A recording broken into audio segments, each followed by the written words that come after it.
fact, what they're finding is that these alternate fundraisers are raising just as much money for the schools as the food-based fundraisers did, and they're much healthier. Schools are doing walkathons.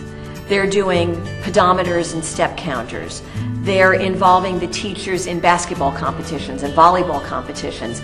And so schools have been really creative in ways to raise money for the district that don't involve low nutrition foods.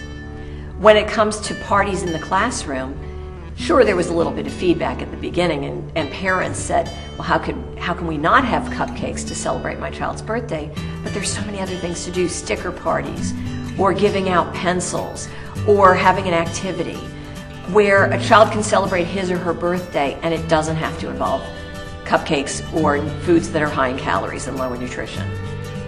Well, concerning fundraisers, the senior classes in our high schools were able to raise money for their senior prom by increasing the breakfast participation in the high schools over a 3-month period right after we put in the vending machines, because we looked at the research, and you know how you have to do something 50, 60 times before it becomes a habit. We wanted to get our high school students in the habit of eating breakfast, and whatever school showed the the highest increase in participation, that school got $3,000, that high school, and then they could use it for their senior prom. So it was a great fundraiser, plus the habit stayed on after the award. We have one of the most popular fundraising events, and one of the most successful is run by our ski team, and it's spaghetti suppers, potluck somewhat. And our food services program, we've moved more to a whole wheat pasta instead of the usual pasta. And it's just amazing the number of people in the community that show up for a great pasta meal, raising thousands of dollars for the ski team. The biggest change is in the way that we address birthdays and other kinds of celebrations in the classroom, and also parent fundraisers. It was typical for an elementary school classroom to celebrate every single one of the 30 birthdays.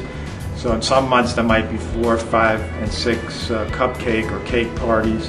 So the principals have pretty much gotten together, after we met with some nutritionists, and they all agreed to limit that. So maybe one birthday celebration with sugary treats once a month rather than several times a month. And then they developed a whole list of alternatives.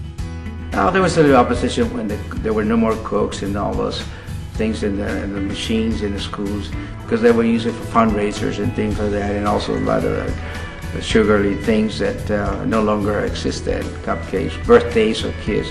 We limited all that. But the parents went along because they saw the success that we're having with the kids.